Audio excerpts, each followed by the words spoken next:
Nietzsche is probably one of the most interesting and controversial philosophers.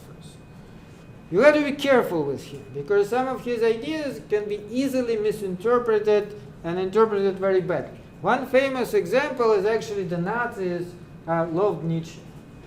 However, there is a twist there, because they deliberately removed parts of his philosophy to make him compatible with the Nazis.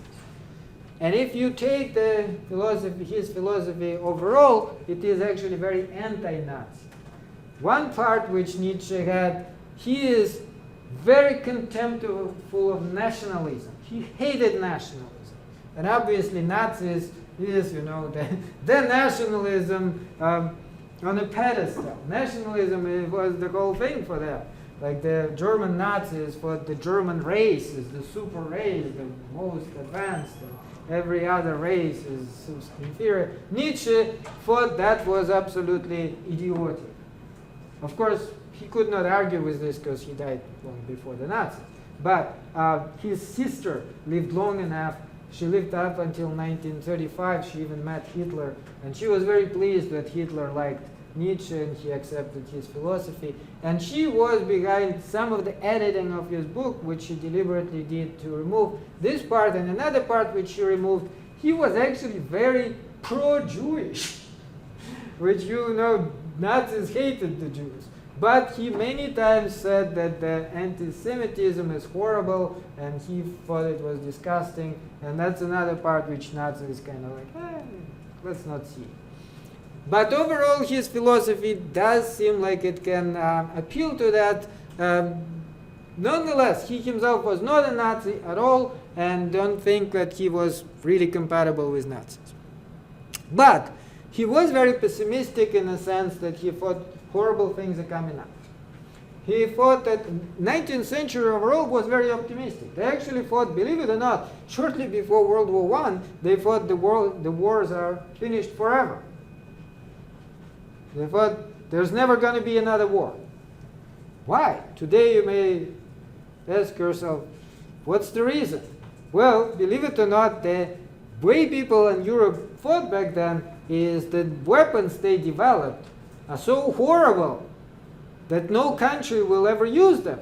They already had airplanes, bombs dropped from the airplanes, artillery, very sophisticated destructive weapons. Machine guns. Well, machine guns, I think, were after World War I. But they got, not the machine guns, but like, what do they call it? Well, the type of a machine gun. It's not handheld, but anyway. So people thought, with this kind of weapons, we can't fight at all. There's going to be eternal peace. And so shortly after that, the First World War began, and millions of people died. So that just shows you how people can be confused. Nietzsche, however, he lived in the 19th century, and he already kind of saw it on the horizon. He thought that actually terrible things are going to come. And the reason is, his famous saying is, God is dead. People no longer believe in God, and if there is no God, everything is permitted.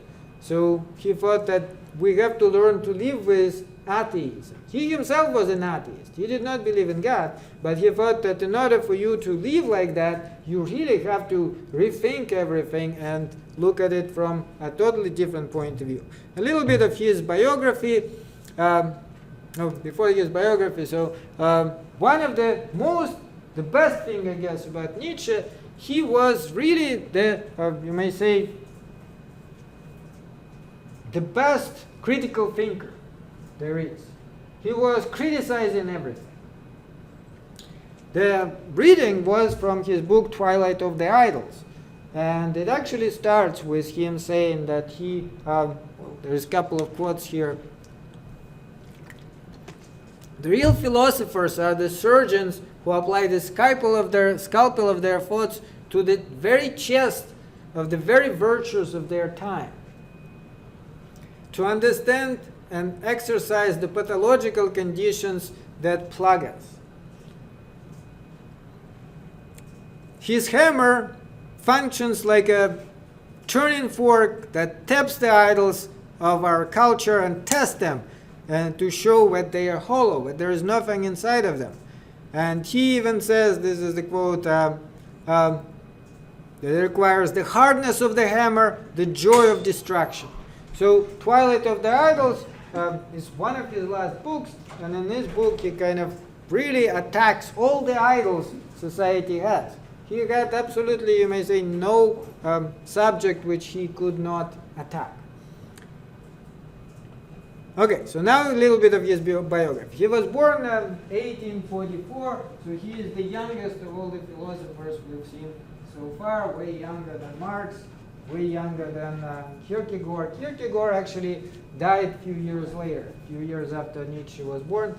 Did they know about each other? Well, Kierkegaard obviously couldn't know about Nietzsche because Nietzsche was like 5 years old when he died. But Nietzsche heard about him. One of his friends actually suggested that he read, give it a reading, try Kierkegaard. Unfortunately, he never got down to it. Otherwise, we would have known what he thought about Kierkegaard. There is a lot of similarities between them, but there is one huge difference. And the huge difference is, like I said, Nietzsche did not believe in God. He's very anti-religious.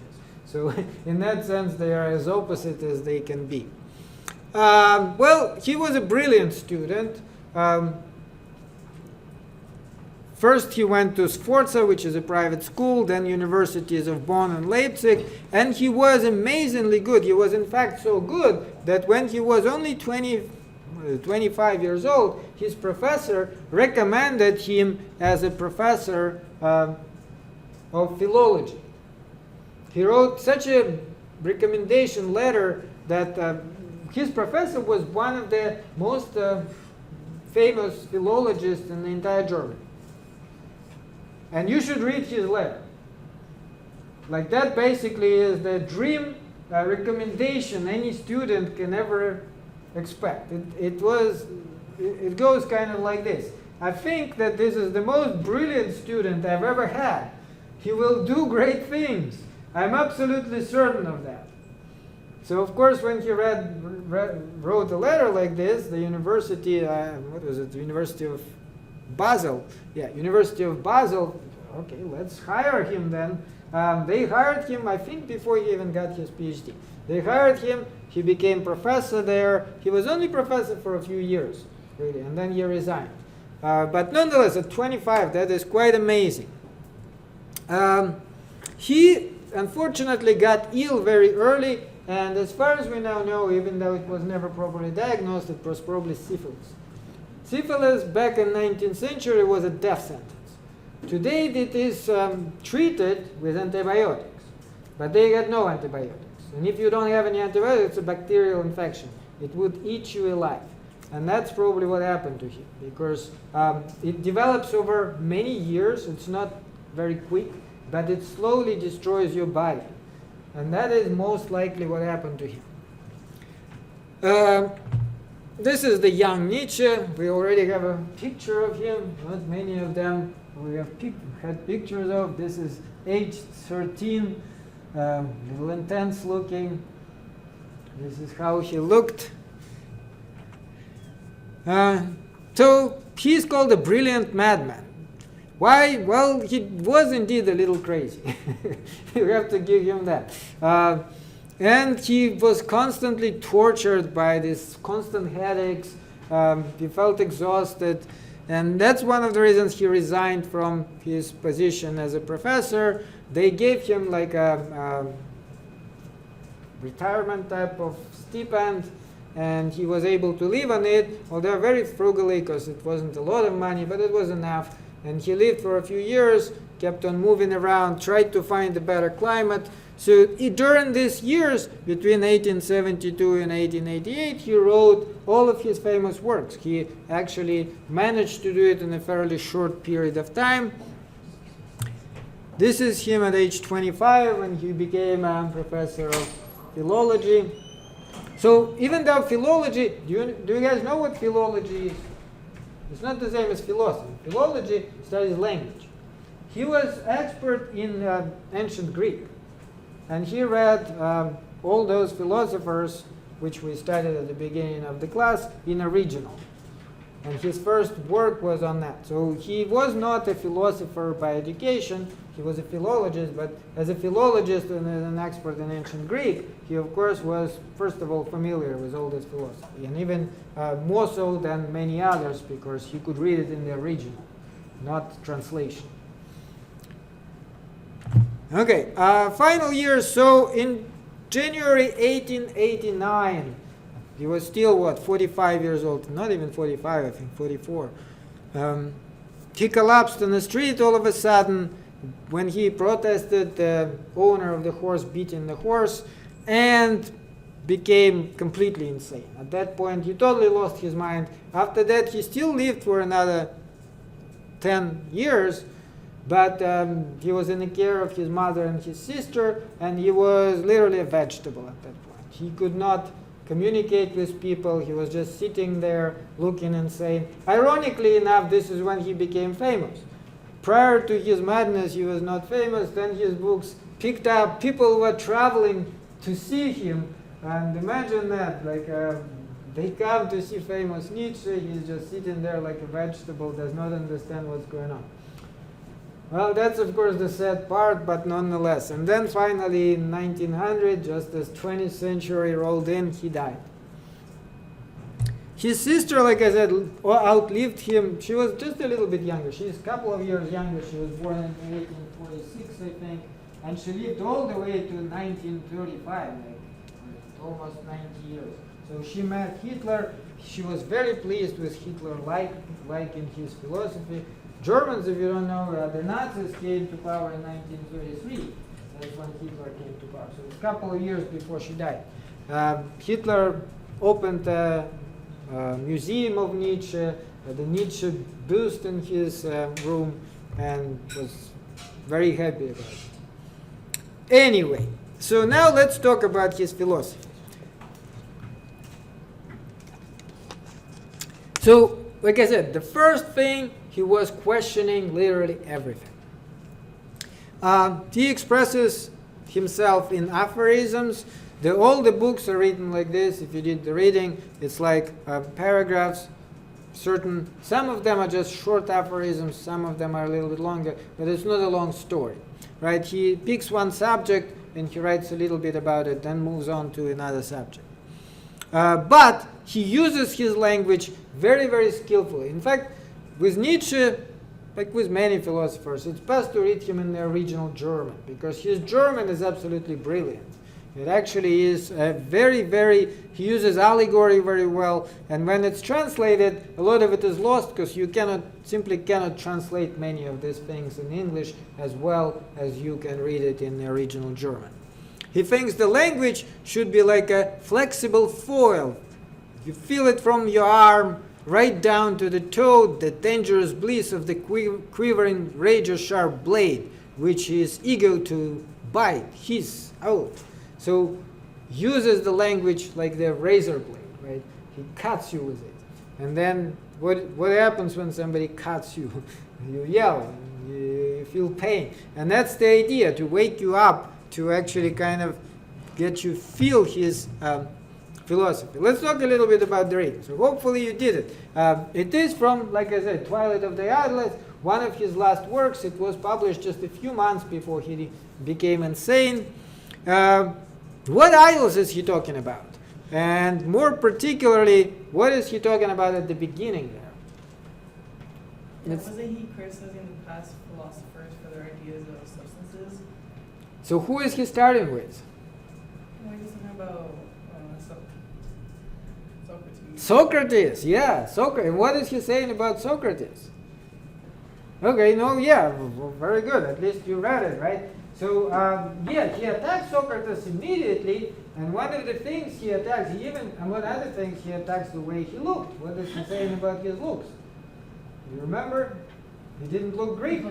Greeks are pretty people. They're good-looking people, and everybody knew that Socrates was ugly. He got like this potato nose, and the Greeks don't like potato nose, and so on. So not only, of course, he attacks the way he looked, but he attacks his whole philosophy, his whole approach. He says Socrates is the first sign of the decline of the Greek civilization. Why? So remember, in that sense, just like a Kierkegaard, just like Schopenhauer, they are critical of reason. They're all critical of reason, and of course Socrates, reason is everything for him. He says, but we should always use our reason, and that will lead us to happiness, and knowledge is happiness. The more you know, the better you are. And Nietzsche attacks this entire thing. He says, no, reason is actually absolutely useless, and it's just whatever you put to the service of your passions. And of course, to him, he admired Greece before Socrates. Before this, well, to be honest, Socrates was already in Greece when it started to decline. That is true. Remember when we talked about it in the beginning. It was the beginning when they started questioning everything, and when they started questioning everything, it started to fall apart. Prior to that, Greece had a golden age. And that golden age, according to Nietzsche, was indeed the best it could have. Once it started using reason, so he actually talks about it as being the nobles versus the plebeians. And to him, Socrates was a representative of the people who are plebeian, the people who are on the bottom, and that's why they have to use reason, because they have nothing else. They have no honor. They have no dignity. They have no money. They have no good birth. They have nothing at all. And to him, that is the sign of the decline of the Greek culture. So yeah, and not only that, he was a monster. He was a monster inside, he was a monster outside. The entire dialectical method, according to Nietzsche, is the complete confusion. This is what, it cannot give you any true understanding of reality. Things, that's just a way of game of words, basically. And again, that is something Schopenhauer thought as well, and the same thing Kierkegaard thought. It's just that the conclusions they reach are different, but this is something all three of them have in common. But which philosopher he mentions there which he admires the most? Is it Plato? No, Plato, he puts him together with Socrates. He says, Plato, in fact, did you notice? He says, maybe Socrates did corrupt him after all. Because remember, he was accused of corrupting the youth. Why? Because the entire idea of this special different world, what is he saying about this world of forms, the real world, which supposedly is somewhere out there? It's fake. There's no real world. This is the only world, he's saying. Why do people invent this other world? They are lying to themselves and to others. Perhaps they have some agenda when they do that. And this is to him, Platonism, he called it Christianity for the poor. So Christianity, according to Nietzsche, is a swear word, and Platonism is right there with it. The same idea of some sort of external world. You will be happy when you die. Just wait till you die. Nietzsche thought that is idiotic. Just the only place to be happy is right here while you're still alive. When you die, it's all over. There's nothing there. The only philosopher he admired, he mentions there, is Heraclitus. Heraclitus, remember the Heraclitus? We started with them. Could be on the final. So what did he say? Everything changes. You cannot step in the same river twice. And the war is the father of all. That's one of his most famous sayings. The war is the father of all. Some it makes into noble people, and some it makes into slaves. And that's how it should be. He thought that's the way. So that is, again, what Nietzsche really admired, that idea. Okay. So what is his theory of knowledge? What is his epistemology? Basically, he said there are no facts. This is a great quote. No, facts is precisely what there is not, only interpretations. We cannot establish any fact in itself. Perhaps it's a folly, to want to even do such a thing.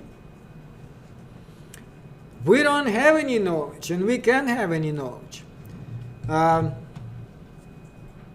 Let's talk about it a little bit. So this is the question of the truth, right? Whether there is such thing. Why are we looking for the truth? Why do we want to know the truth?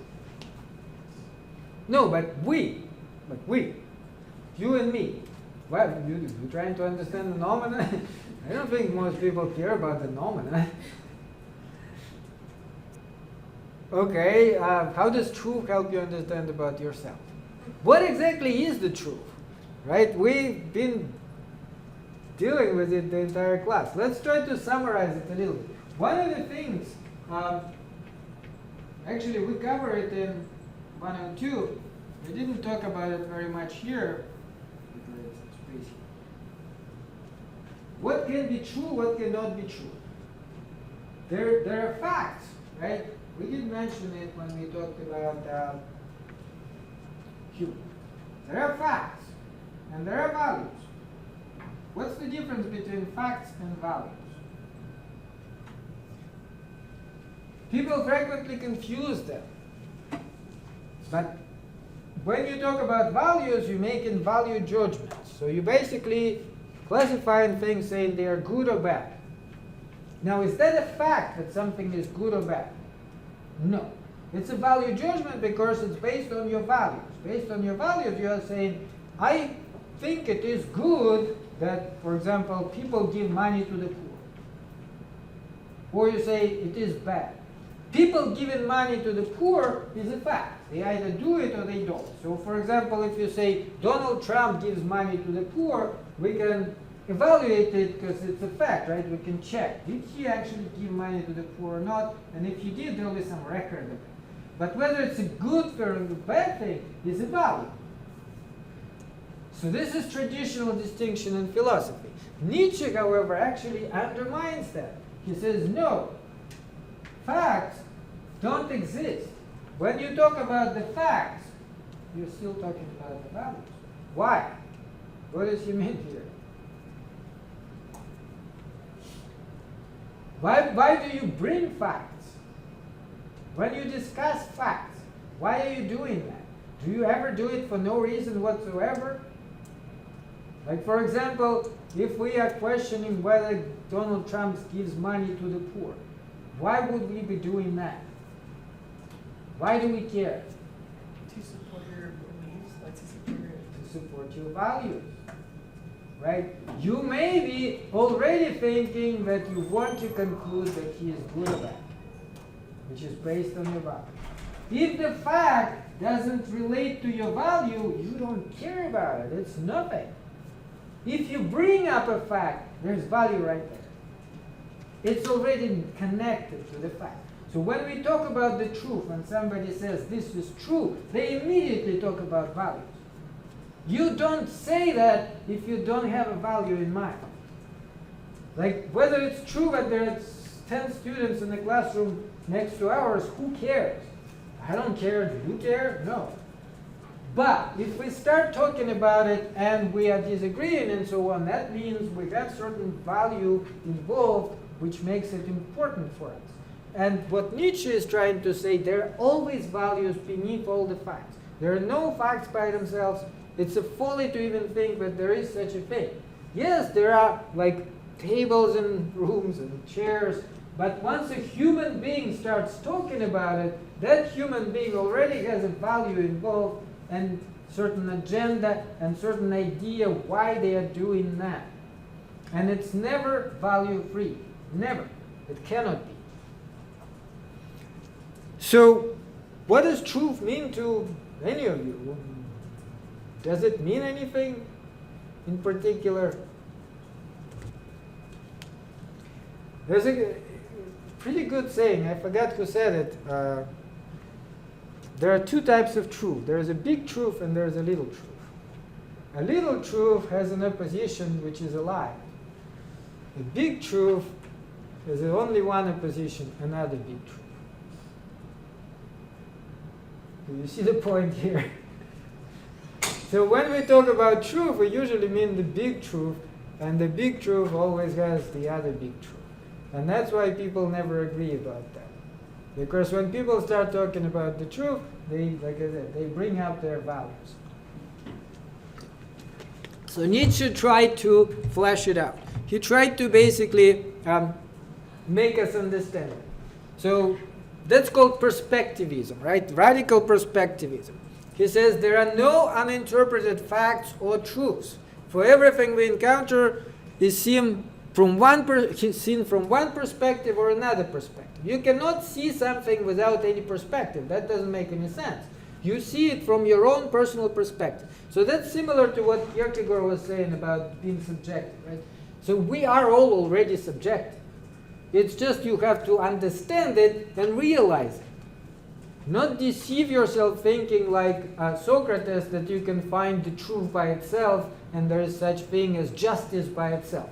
There's no justice by itself. There's justice for me, there's justice for you, there's justice for somebody else. There's no justice by itself. That doesn't make any sense. So that's what he calls perspectivism. He's saying perspectives are three things. They are unavoidable. Number two, they are false.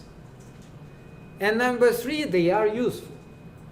So let's look at all three of these one by one. First of all, why are they unavoidable? Well, you cannot help but having a perspective. There is only perspective seeing, only perspective knowing. You're always doing it from a certain perspective. Maybe not your perspective. Maybe somebody else has, I guess the word is brainwash you into accepting their perspective. But there will be a perspective involved. You cannot see something from this detached subspecie eternitatis point of view. Different observers will have different perspective on any given subject depending on their psychology, their values, and their purposes. Like there's a good example with the way a book can be seen in a book. If you read this chapter on Nietzsche, so how do you see the book? Well, one person who actually reads the book can see the book as the carrier of this value. But let's say the other person cannot read. Well, they may see book as, I don't know, a good object to put on something so it would not fly away with the wind, right? How would a cat see the book? Maybe something nice to chew on or play with, right?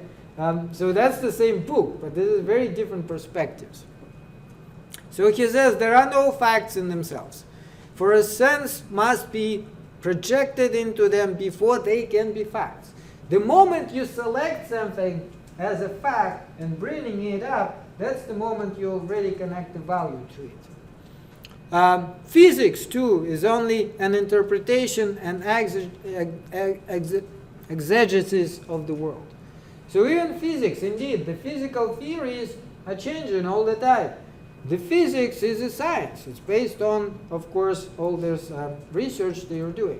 But the modern day physics, the view of the world as the physics has today, is this exactly how the world is? No. It's an interpretation. It's the most current interpretation based on the information they have, but it's an interpretation.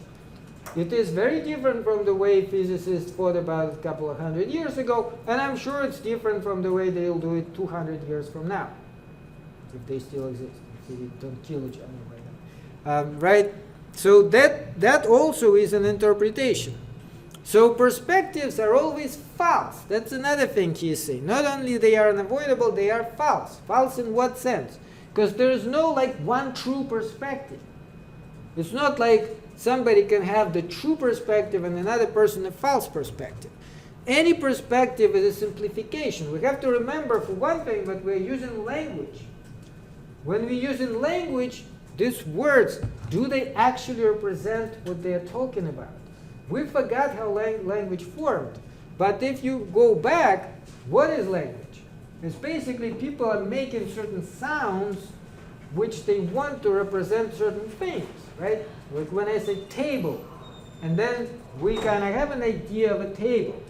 But is the word table the same thing as the actual table?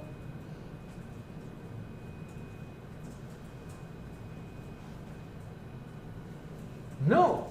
How do you know what the table actually means? You heard this word before. It was applied to certain objects. You kind of got an idea about what these objects are. And then when you hear this word, you again kind of bring up this idea. But it's also possible that I have a slightly different idea than you. Right? They may not be the same. Is there like a true table to compare it to, the way Plato thought it was? The form of the table? No, there's no form of the table. It's all just us approximating, trying to fit the sound, which is what the word is, to the object, which is not a sound. And then trying to do our best job to approximating them. And they're never the same, and they cannot be, because there's no two tables which are the same either. And every concept, he says, originated through our equating what is unequal. No leaf ever wholly equals another, and no concept leaf is formed through an arbitrary abstraction from these individual differences through forgetting the distinctions. So remember, he's a philologist, like I said. He works with language, which is also why that is close to his heart. And he makes a lot of sense. In fact, that's 19th century. Today, actually, if you study philology and philosophy in particular, the philosophy of language became very prominent because many philosophers realized that he is absolutely right about it. And it started with him. He was one of the first. That was like almost not 200 years ago, but 150, about 150 years ago. Then linguistics started to develop after Nietzsche. Saussure was one of the first who actually started linguistics as a separate subject. And how do words in fact relate to objects and so on. It's a very interesting area. So that's the problem of universality. The words, the concepts are universal. They try to cover everything. The word table covers all the tables. The word leaf, all the leaves. And every time you do that, you simplify. You scrap some of the fine details which are necessary. And you make it into something more simple, and then you start talking about it. And not only that, but you invent words which may have no meaning whatsoever, like the word God. Why does it have no meaning? Well, what exactly are you talking about when you're saying God? Like when we talk about table, well, here's a table. I kind of know what it is. When you talk about God, what are you talking about? Have you met God? Do you have any good idea what it is? No. You are using this word, and it could very easily mean one thing for me, different thing for you, and yet another thing for her, right? And then we are talking about God. What are we talking about? 3 different things. We're just using the same word. And many words are like this. And then we get confused because we try to build the whole theory around them, which is basically just a castle on the sand. There's nothing underneath it. Language becomes a separate world into itself, which we mistake for the real world.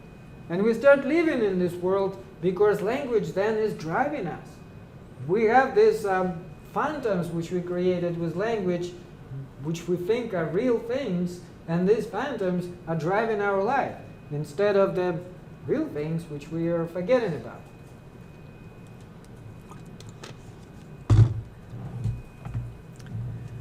And yet perspectives are useful. He's saying even though they all are false, nobody has this absolute truth, they're useful because that's how we live, right? We need to have these sometimes fake perspectives in order to get a grab of life, to figure out what to do.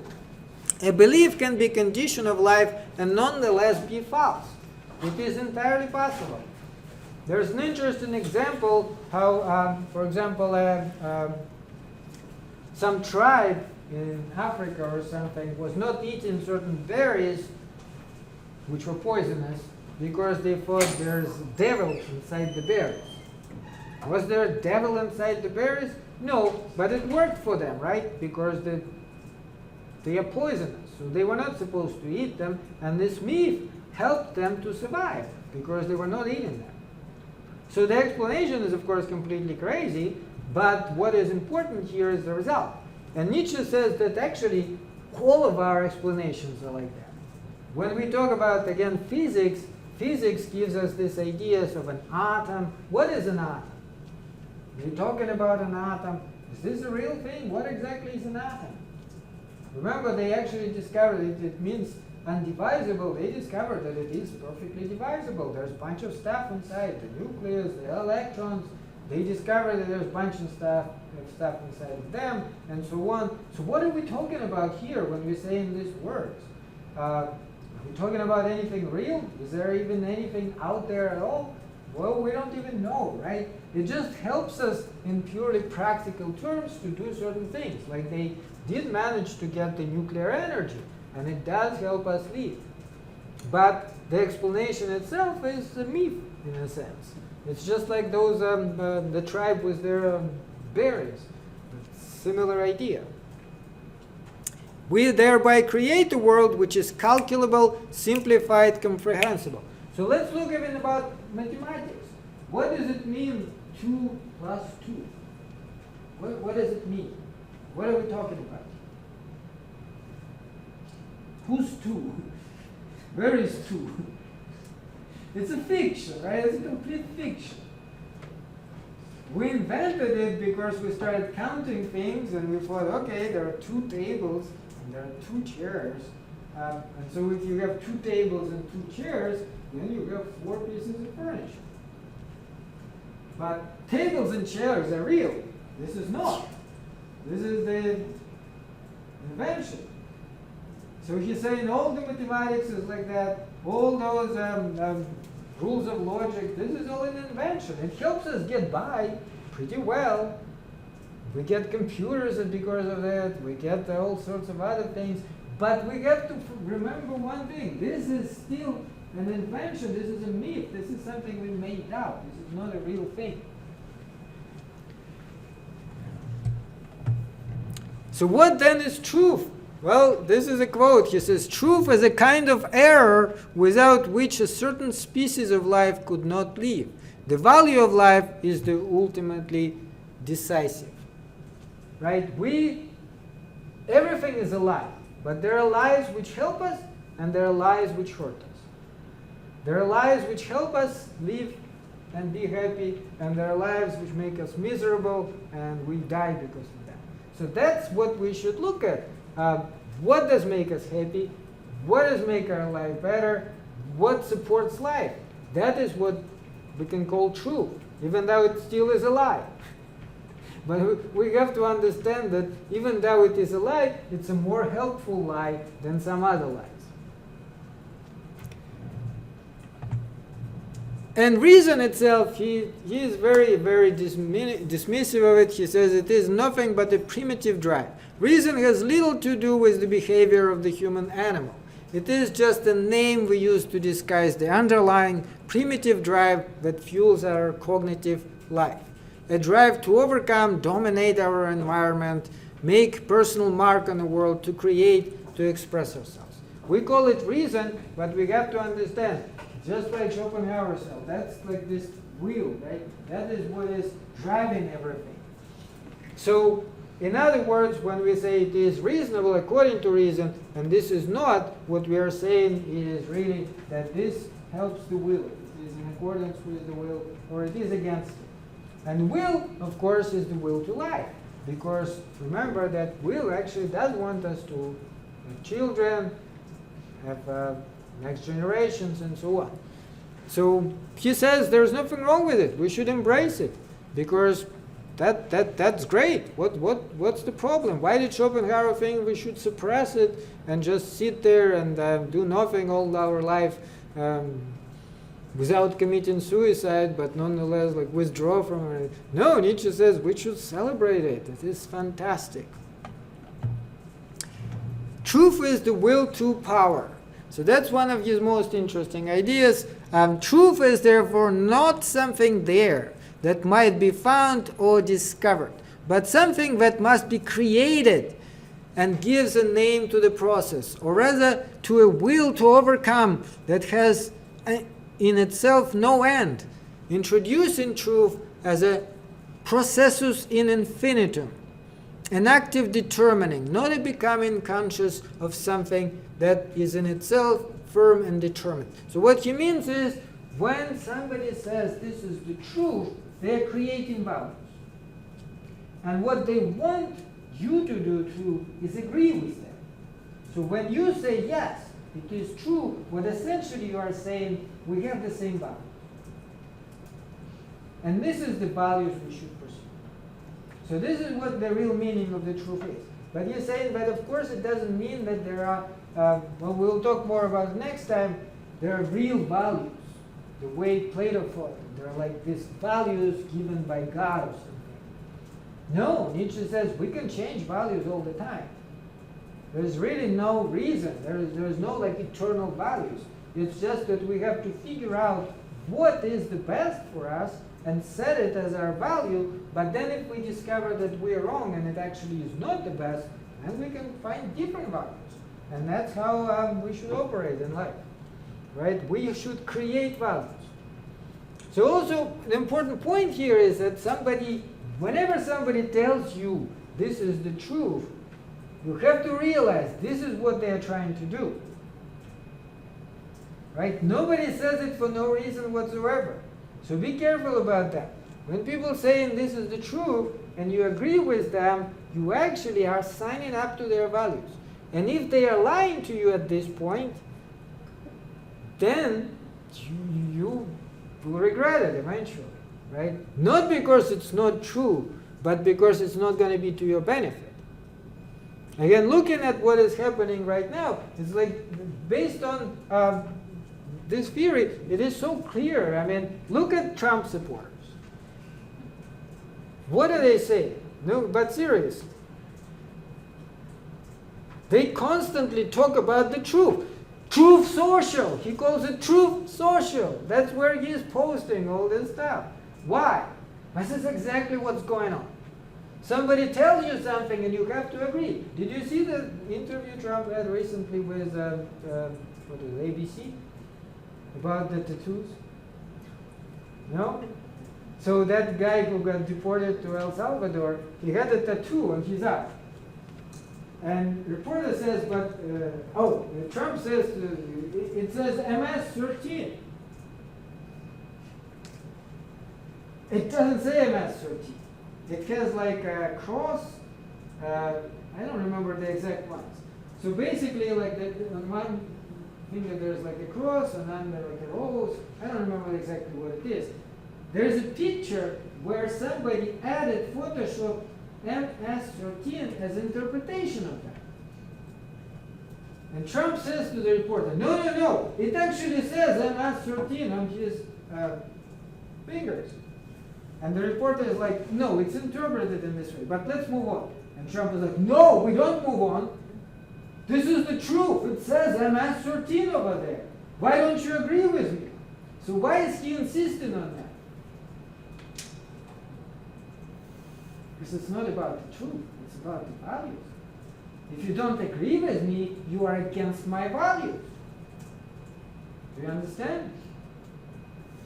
So that's not about what it says there. He doesn't care what it says there. He cares about you agreeing with him. If you agree with him, then you follow his values. And if you don't, then you are against him, you are his enemy. Simple as that. Whether it really says there, he does not even care. He doesn't see. But he doesn't care. The point is not what it really says somewhere. The point is not what the facts are. The point is you have to agree with him and reconfirm him as the source of the truth. Okay. So here's now, let's sum them all up and let's see what the differences are. First, starting with Kant. For Kant, there was this single way of structuring our experience, the phenomenal world, right? At least the phenomenal world is the same for all of us. These categories our mind uses to understand phenomenal world are all exactly the same for me, for you, for her, for everybody. It's universal. It is not the way reality truly is, but nonetheless it doesn't differ between people.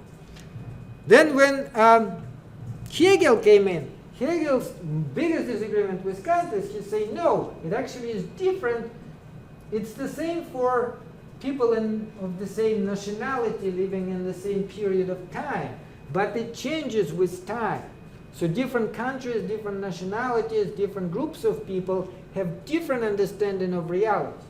So some of them may see it one way, then next generation will see it differently, then next generation see it differently, and even during the same generation, maybe for one people of one country, they see it one way, people of another country the other way. So you see there is already a difference here, but we're moving towards some sort of objective knowledge.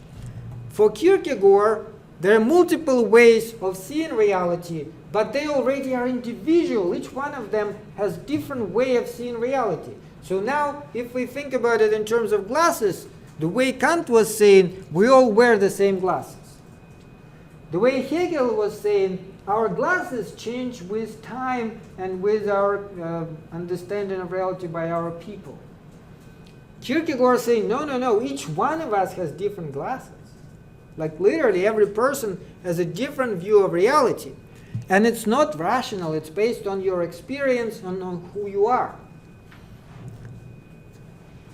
They do not give us any objective knowledge, unlike Hegel and Kant thought, but they do enable us to find subjective way to God, which is, according to Kierkegaard, is the goal. Now for Nietzsche, there are multiple ways to structure experience for each one of us. They are relative to each individual, they are based on non-rational instincts, and they are thoroughly subjective. There is no absolute value, there is no God, there is no final purpose to any of it. Right? So this is where we kind of get more towards the modern view of philosophy, and that is postmodernity. They call it postmodernity because this was modern philosophy. Now we live in postmodernity, after modern. What is postmodernity? That is exactly this kind of view. There are no absolute values.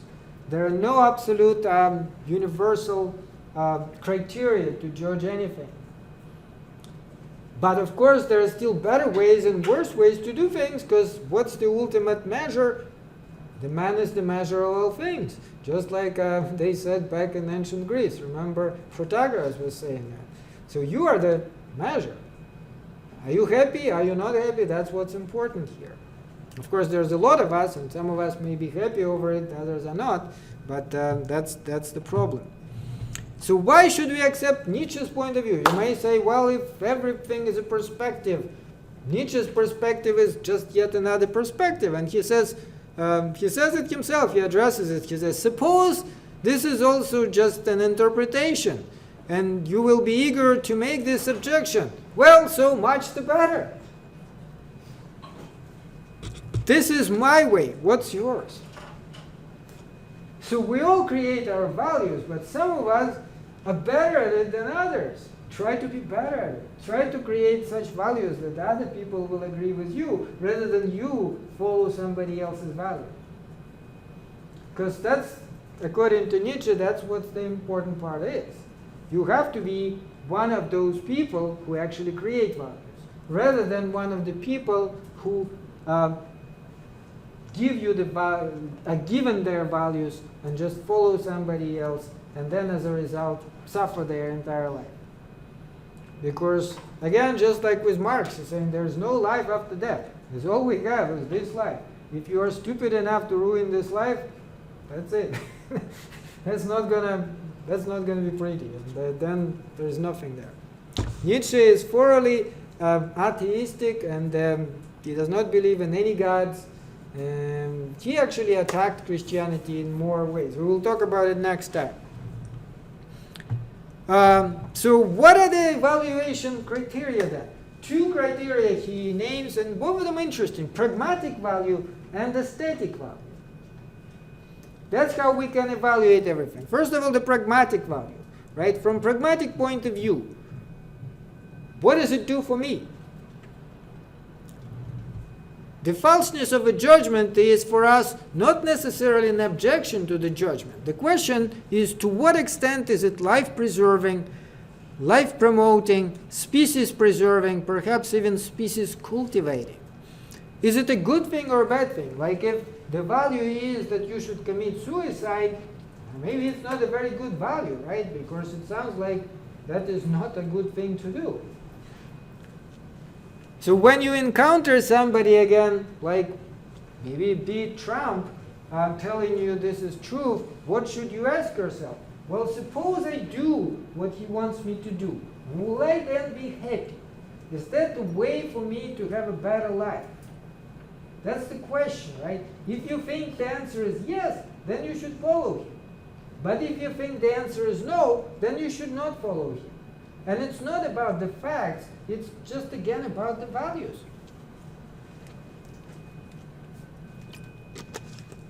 When you evaluate anything, that's the most important question. Don't be confused too much about whether something is true. Ask yourself what's deeper, what's underneath that. And then aesthetic value. And that's an interesting point of view, and this is again something he picked up from Schopenhauer. Because remember, Schopenhauer admired art. And Nietzsche admires art. And he says, well, that's one way to evaluate your life. Look at it as a work of art. Like if your life was a book, like a story, right? Would you enjoy reading? What would be a good ending for it? What would be a good storyline, plot line? That's how you should look at your life, right? If your life is boring, then perhaps something is going wrong. Because you don't want a boring book. So even if you don't believe in God, you can look at it from that point of view and evaluate your life in a kind of a, we say, more objective way. How is my life as a work of art? And what would be a good life from the artistic point of view? What would you try to avoid any tragedy in your life? No, and it's unavoidable. Life always has some tragedy. But try to make it interesting. Try to make it exciting rather than boring. Of course, sometimes it's out of our control, but whenever it is in our control, that's how we should approach it. Pragmatic value and aesthetic value. This is the two ways to evaluate any kind of perspective. And I think he's quite right about it. What do you guys think? Because in the end of the day, if you only have one life, what other criteria would you be using there? Ideally, you want to be happy, but that's the same problem as Kierkegaard was discussing. If you only pursue pleasure, would you be happy with your life? Probably not, because constant pursuit of pleasure is self-defeating. Things become boring, things become uninteresting, and in the end of your life, when you are about to die, like you are 85 years old or something, you look back at your life, are you going to be happy that you just ate a lot of good dinners and saw a lot of good movies? Probably not really. You want something more there. But suppose if you had some interesting adventures, for example, wouldn't that be pretty cool? And then you can say, yeah, it's like a work of art, right? It was a pretty cool movie. I would watch it again. And that's another thing about, well, we talk about it next time, but that's part of his other important idea, the eternal recurrence of everything. And he took it from the Greeks, but the idea here is this. If your life was endlessly repeated over and over again, would you want to live it over and over again? If the answer is no, then you're not living it right. But if the answer is yes, if you can actually embrace everything in your life, and no matter how many times it's repeated, you would still be happy to live it once again, then you are doing it right. How to achieve that is, of course, a different question. But we kind of all have an idea, because it's harder with your life. But when you look at other people's life, you can say, like, somebody may not even be rich or even famous, but they had an interesting life, right? They had a fulfilling life. And another person, maybe they are rich and famous, and they did not. Doesn't it happen? It happens all the time. There are a lot of rich and famous people who are completely miserable. They are not enjoying anything. They have all that. Like, look at Kurt Cobain. You guys know Kurt Cobain? Nirvana. What did he do? He killed himself. And he actually left a letter to his wife saying, I hate everything. I'm famous and I hate it. I have all this money and I hate it. And I hate it so much I don't even want to live anymore. And he killed himself. So clearly something was going wrong there. The last thing you want is something like that, right? It's better not to be rich and famous, but enjoy it, than be rich and famous and feel like you want to shoot yourself in the head. Okay, so truth is an illusion. Truth are illusions about which one has forgotten what they are, metaphors which are worn out without sensuous power, coins which have lost their pictures and now matter only as material, no longer as coins. And philosophy itself is always a reflection of whatever values particular philosophers themselves had. This is how he looked at it. If we look at all those philosophers we talked about, he says you can always find personality traits why they thought this way. At one point he criticized Kant. He was saying Kant is a... remember, he was Christian and he had this suppressed desire to prove the existence of God, which is why he came up with his entire philosophy. So he says behind every philosopher you can find it. You can find the reasons why they are trying to present their philosophy in a particular way. Gradually it has become clear to me that every great philosopher so far has been, namely the personal confession of its author and a kind of involuntary and unconscious memoir. So when philosopher writes his philosophy, it's like his memoir. He doesn't want to call it his memoir, but it is. It's based on his life, it's based on what happened to him or her.